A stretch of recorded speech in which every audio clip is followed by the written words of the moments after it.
Assalamu alaikum wa rahmatullah. Aujourd'hui, nous allons travailler avec les élèves de CM2, la première unité, et ça sera surtout l'expression orale. Alors aujourd'hui, nous allons, comme d'habitude, décrire des images, écouter un dialogue. Observons tout d'abord les images. Très bien, le titre de cette unité, c'est Famille du monde. Et l'image aussi reflète, c'est le même titre, hein, c'est le même sujet. Donc, la première image, c'est une famille, très bien. Et la deuxième, c'est aussi une famille, super. Mais comment appelle-t-on chacun de ces deux familles, chacun de ces deux types de familles? Regardez à gauche. Qu'est-ce que nous avons ici? Nous avons des parents, papa et maman, plus des enfants.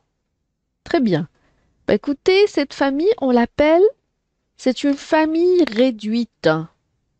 D'accord? Famille réduite. À droite, quels sont les membres de cette famille, vous voyez? Très bien, il y a des grands-parents, des parents, des enfants, des petits-enfants, etc. Eh bien, écoutez, c'est une famille élargie, une famille nombreuse, ou bien une famille élargie.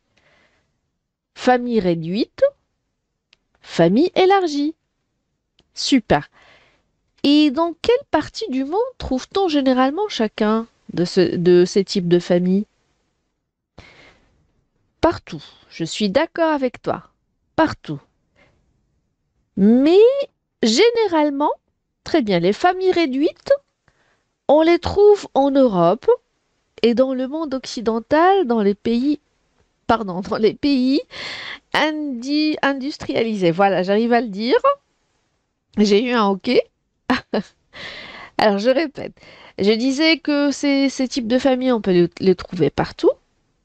Mais la première famille, la famille réduite, sa relation avec surtout, c'est dans les pays industrialisés. D'accord? Et bien sûr, c'est en Europe, le monde occidental. Et la deuxième famille, on la trouve élargie, c'est une famille élargie, on la trouve généralement en Orient, en Afrique, dans les pays arabes et amazirs, et dans les grandes familles agricoles ou qui font du commerce. Une petite remarque, même en Afrique, même dans les pays arabes, on peut remarquer que les familles élargies sont de moins en moins fréquentes. Et c'est bien d'avoir une grande famille, ça je vous le dis par expérience. Très bien. Bah, écoutez, on va faire un petit jeu.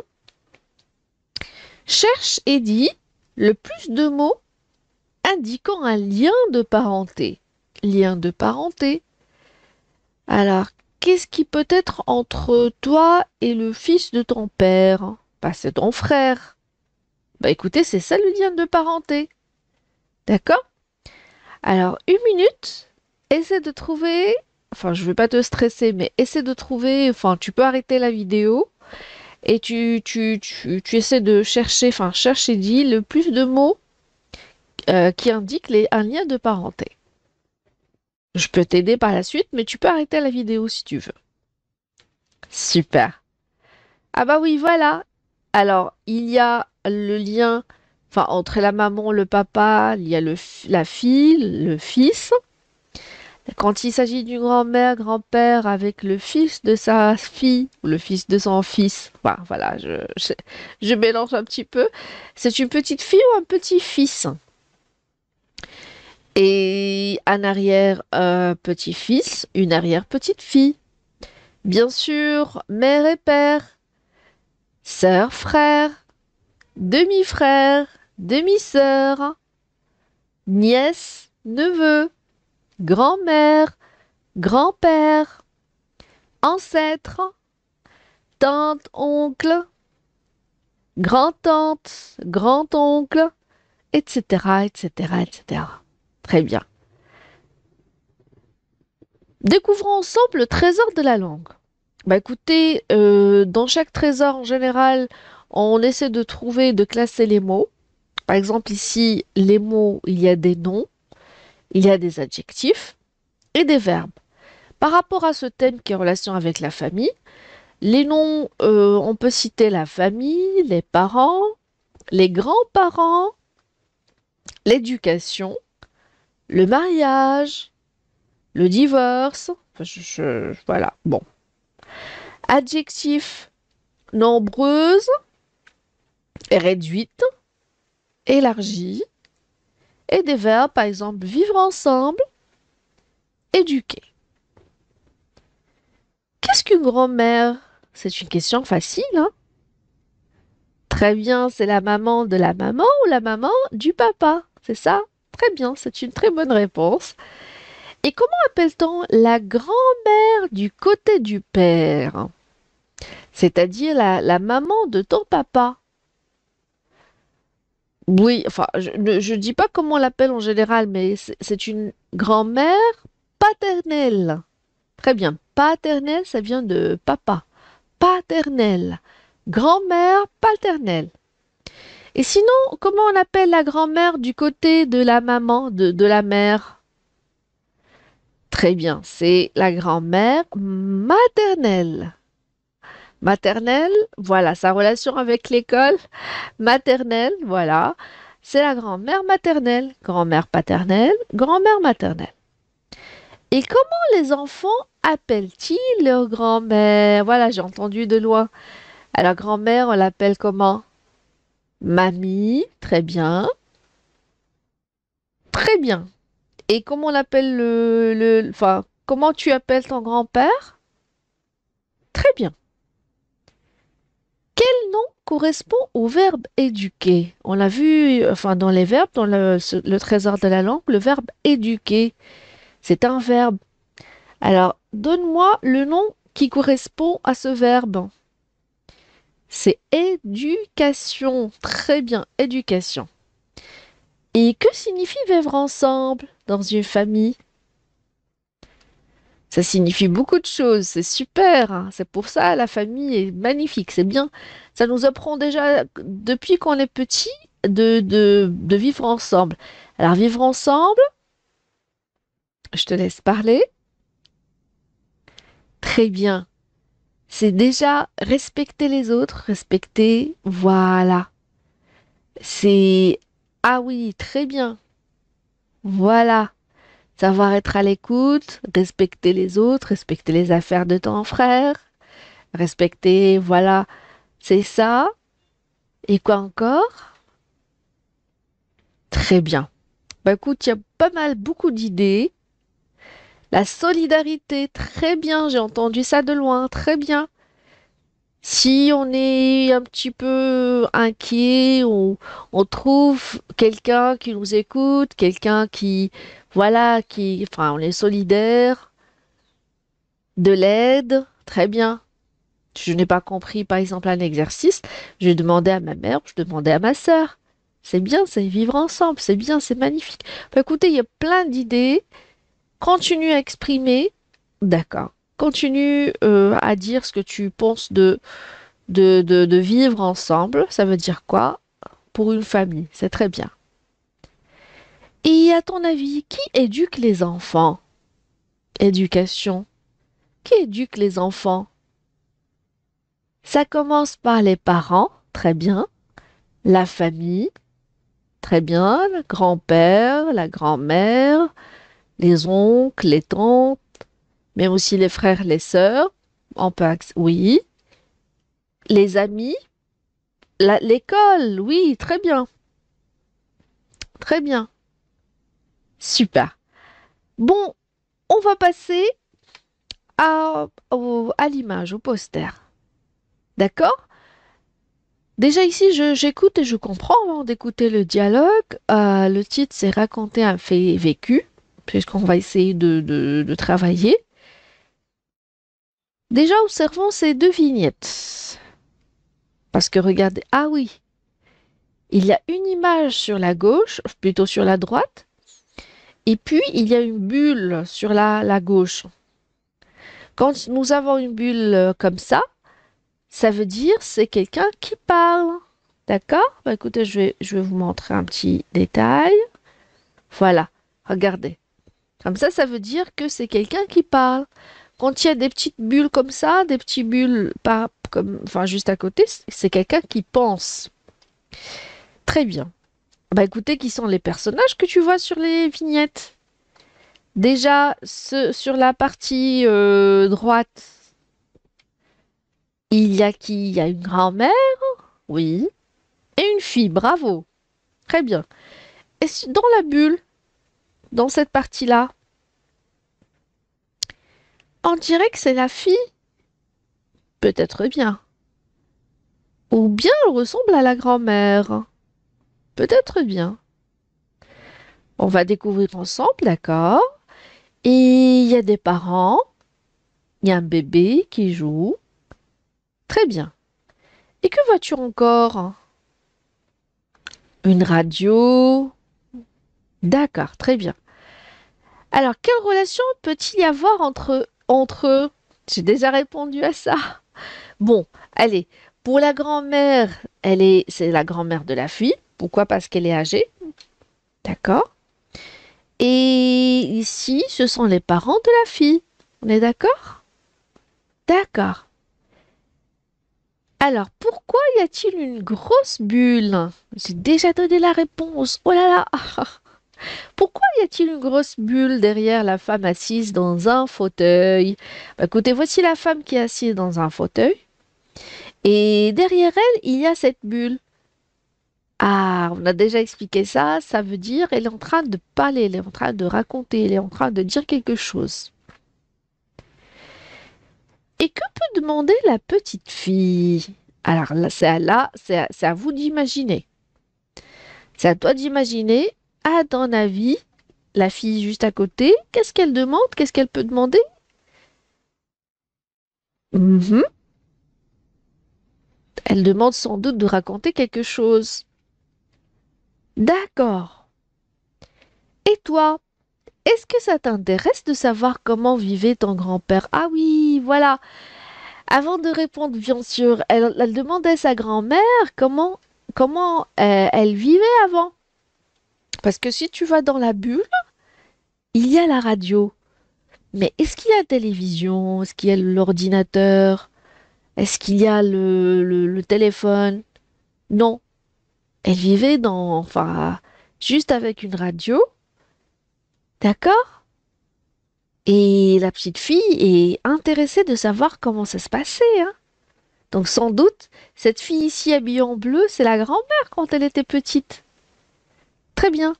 Bah, je reviens à la question. Alors, concernant, et toi, est-ce que tu t'intéresses? Est-ce que ça t'intéresse de savoir comment vivait ton grand-père, ta grand-mère dans leur jeunesse? Quelles questions peux-tu leur poser? Oui,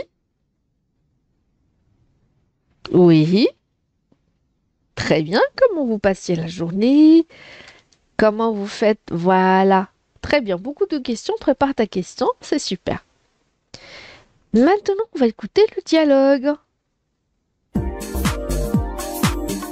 Dialogue. Unité 1. Manuel. Page 6. Mamie, quand tu étais jeune, qu'est-ce que vous faisiez en famille? On parlait beaucoup.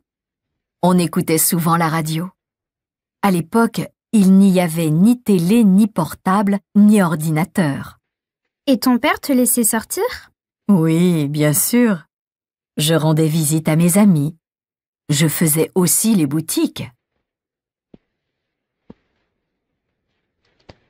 Très bien. Mamie, quand tu Écoutons étais le dialogue jeune, une deuxième qu'est-ce que fois. vous faisiez en famille? Alors, on l'écoute une deuxième fois. Pardon. Mamie, quand tu étais jeune, qu'est-ce que vous faisiez en famille? On parlait beaucoup. On écoutait souvent la radio.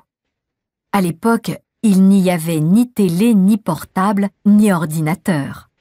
Et ton père te laissait sortir? Oui, bien sûr. Je rendais visite à mes amis. Je faisais aussi les boutiques. Mamie, quand tu étais jeune, qu'est-ce que vous faisiez en famille? On parlait beaucoup. On écoutait souvent la radio. À l'époque, il n'y avait ni télé, ni portable, ni ordinateur. Et ton père te laissait sortir? Oui, bien sûr. Je rendais visite à mes amis. Je faisais aussi les boutiques. Essaie de répéter ces répliques. Ça peut t'aider à apprendre le français. Alors, et si tu as des amis, tu peux faire un jeu de rôle, par exemple, avec toi et ton frère, ta sœur, quelqu'un qui fait grand-mère, un grand-père, et vous faites le rôle. On va écouter une dernière fois. Mamie, quand tu étais jeune, qu'est-ce que vous faisiez en famille? Mamie, quand tu étais jeune, qu'est-ce que vous faisiez en famille? Mamie, quand tu étais jeune, qu'est-ce que vous faisiez en famille? On parlait beaucoup. On écoutait souvent la radio. On parlait À beaucoup. l'époque, il n'y avait ni télé, ni portable, ni ordinateur. Et ton père te laissait sortir? Oui, bien sûr. Je rendais visite à mes amis. Je faisais aussi les boutiques. Très bien. Essaie de retenir ce dialogue. Et qui sont les personnages de ce dialogue? C'est Mamie, la fille. Très bien, c'est Majda. Si je me rappelle bien, c'est bien Majda. Oui, ce n'est pas mentionné dans le dialogue. Bon. Ah oui, voilà, c'est Majda. Voilà, c'est une bonne mémoire. Alors écoutez, cette fille s'appelle Majda. Et c'est Mamie, c'est sa grand-mère. Comment la grand-mère occupait-elle son temps libre? Qu'est-ce qu'elle faisait euh, quand elle avait un temps libre? Qu'est-ce qu'elle faisait? Très bien. Elle s'occupait en rendant visite à ses amis et en faisant les boutiques. Très bien. Quelles étaient les principales activités de mamie en famille? Elle jouait aux jeux, au gaming? Ah bah non.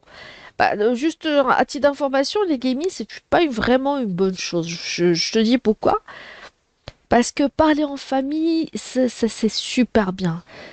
Ça permet de communiquer, ça permet de vider un petit peu, ça permet de travailler sa confiance en soi. Par contre, rester dans un petit coin avec un gaming n'importe lequel, d'accord? Donc, je reviens à la question. Quelles étaient les principales activités de mamie en famille? Oui, très bien écouter la radio et parler. Très bien. Et pourquoi écoutait-on beaucoup la radio dans la famille de mamie? Mhm, très bien. Bah écoutez, parce que il n'y avait ni télé, ni portable, ni ordinateur. Très bien. Alors je reviens au trésor de la langue. Essaie de mémoriser, de lire et de mémoriser le contenu du trésor. Parce que c'est avec ça qu'on va travailler l'objectif de cette leçon. Comment raconter un fait vécu? Parce que si je reviens pardon, vers le dialogue. Ici, la maman, elle raconte. Est-ce qu'elle raconte quelque chose qu'elle va faire dans le futur? Elle raconte quelque chose qu'elle a déjà vécu. Vécu, ça vient du verbe vivre. D'accord? J'ai vécu. C'est un participe passé. C'est un adjectif ici. D'accord? Donc, pour raconter quelque chose qui est déjà fait, qui est déjà vécu, un fait vécu, d'accord? On essaie de retenir, de mémoriser ces mots. Par exemple, quelque chose qui est passé, j'ai besoin d'utiliser quel temps? Le passé, bien sûr. Le passé. Alors, des indicateurs du temps passé, par exemple, la semaine dernière, hier, avant-hier. D'accord? J'ai fait un voyage. Ici, c'est le passé composé. J'ai été invité à une fête. J'étais, c'est l'imparfait. J'ai aimé. Je me suis bien amusée. Je me suis bien amusée. Il faut vraiment accorder le participe passé. Si c'est une fille, il faut ajouter un E. On pourrait offrir. Et si on achetait? J'aimerais habiter. Ici, c'est le conditionnel. On va voir ça, on va voir dans une autre leçon. D'accord? Si j'aimerais habiter, j'aimerais vivre. Formidable. Les adjectifs. Formidable, extraordinaire, super, etc. Bon, je laisse le trésor de langue enfin, sur le côté, sur ce côté-là, et on va essayer de compléter les phrases. Alors, tu as par exemple, la semaine dernière, nous avons célébré. Qu'est-ce qu'on peut célébrer? Une fête de mariage, par exemple. Une fête d'anniversaire. Très bien. Nous étions, par exemple, contents. Pourquoi nous étions contents? Parce que nous avons rencontré des membres de la famille. Alors, essaie de finir ces phrases, de compléter ces phrases. Tata, nous étions invités chez ma tante, nous avons. Alors, nous étions invités, c'est du passé. On peut dire la semaine dernière, hier, l'année dernière. Nous étions invités chez qui? Chez ma tante. Qu'est-ce que nous avons fait? Oui, nous avons retrouvé, par exemple, nous avons fait, voilà, allez, on imagine. Nous avons amusé, nous avons préparé un anniversaire. Très bien. Hier, je suis allée au théâtre avec mes parents et je me suis bien amusée. J'ai aimé le spectacle. J'ai été contente de rencontrer ma meilleure amie. J'ai adapté parce que c'est féminin. Alors, si c'est un garçon, bien sûr, ça reste au masculin, pardon. Ce que tu vas faire, et c'est à peu près la même formule, mais tu vas essayer de raconter ce que tu as fait la semaine passée. D'accord? Donc, tu vas commencer la semaine passée, il y a 2 jours, la semaine dernière. D'accord? Essaie de raconter quelque chose. Très bien. Et voilà, nous avons un autre modèle. Qu'est-ce que tu as fait vendredi, dimanche, lundi, mardi dernier? C'est à toi de remplacer, d'accord? Tu vas choisir. Alors ça, j'aurais bien aimé, enfin, je ne peux pas le dire parce enfin, en principe, on doit avoir 2 personnes au minimum. Et chacun choisit la phrase enfin, choisit le mot qu'il préfère pour faire un dialogue spontané. Par exemple, qu'est-ce que tu as fait lundi dernier? Quelqu'un qui peut dire, qu'est-ce que tu as fait la semaine dernière? Qu'est-ce que tu as fait dimanche dernier, etc. Et le deuxième qui va répondre, j'étais invité à un mariage. Bien, j'étais invité à un anniversaire. J'étais parti en voyage. J'ai voyagé. Ah bon? Où ça? Et c'est à toi d'imaginer. D'accord? Tu t'es bien amusé? Oui, beaucoup. Alors c'est bien si tu peux enfin, jouer ce jeu entre amis, un jeu de rôle. Chacun essaie de formuler sa phrase. Et imagine un autre rêve pour Aziza. Alors Aziza, elle a rêvé. C'est aussi un dialogue ici entre 2 personnes. Donc une personne qui dit, qu'est-ce que tu as? Qu'est-ce que tu as? Tu rêves ou quoi? Chut, Nabila, laisse-moi rêver. J'aimerais être riche. J'aimerais être riche. Je serais une princesse. J'habiterai avec ma famille dans un magnifique palais. Oh là là, tu es folle ou quoi? Bah, bon, je suis pas très d'accord avec cette phrase, mais chacun est libre de rêver, hein. Et j'aurais bien aimé si tu peux dire ton rêve, par exemple, j'aimerais être médecin, j'aimerais devenir un pilote, j'aimerais vivre sur une autre planète, j'aimerais voyager. D'accord? Tu choisis la phrase, tu exprimes un petit peu ton rêve. Passons maintenant, c'est plutôt prendre la parole. Ici aussi, on a besoin de 2 personnes au minimum. Bah, essaie de discuter par exemple avec ton frère ou ta sœur. Quel cadeau allez-vous offrir à votre maman pour la fête des mères? Imagine par exemple. D'accord? Alors, par exemple, moi je pense à voilà, etc. Je ne sais pas. Et tu as un rêve. D'ailleurs, voilà, je vais vous donner un exemple. Tu as un rêve et tu aimerais vivre avec ta famille dans une autre ville, un autre village. Tu racontes à une amie. Alors, juste, je te donne la réponse. Par exemple, je te donne un petit dialogue concernant le cadeau que tu peux offrir à ta maman. Alors, par exemple, ici, nous avons Samir et Loubna. D'accord? Samir dit, Loubna, que penses-tu d'un foulard bleu? Alors, Samir, il pense offrir à sa maman un foulard bleu. Et Loubna, mais maman n'aime pas le bleu, elle préfère le rose. D'accord, ça sera un beau foulard tout rose. Moi, je vais lui offrir un poème que j'ai écrit pour elle. Mais il ne peut pas porter un poème et puis, enfin, il ne peut pas porter un poème et puis un poème, ça ne coûte rien. Oh, toi, tu ne vois que de l'argent, l'argent. Alors, j'aurais bien aimé si enfin, si on était en classe ou entre amis pour faire des dialogues pareils. Ça permet de pratiquer, ça permet de parler et c'est magnifique, c'est très bien. Très bien. Dernière étape de cette leçon. Voilà, j'y arrive. Voilà, je répète, ça c'est bien pour discuter entre amis, entre frères et sœurs, en famille, etc. Bah, écoutez, on a des portables, des tablettes, des ordinateurs, et tout cela réduit la communication entre les membres de la famille.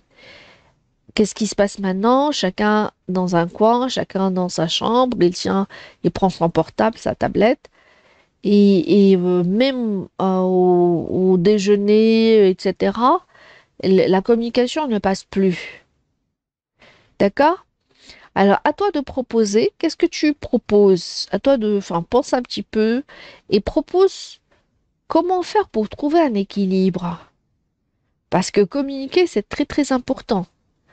Ça permet de beaucoup de choses. Ça permet de, comme j'ai dit, la communication, c'est super. Ça renforce la confiance en soi. Quand on parle, tu évacues un petit peu tes inquiétudes, tes soucis, etc. Donc, tu te sens un petit peu soulagé. Tu ne comprends pas l'exercice, tu demandes, donc tu communiques, tu oses communiquer, c'est bien. Alors, que proposes-tu pour trouver un équilibre? Et voilà. Et cette rubrique, comme j'ai dit, ça permet éventuellement de faire un débat. D'accord? Par exemple, l'activité, par exemple, cette activité, on peut donner le titre, quel usage du portable à la maison? Très bien. Alors, je répète, dernière fois, pour l'oral, je ne peux pas parler toute seule.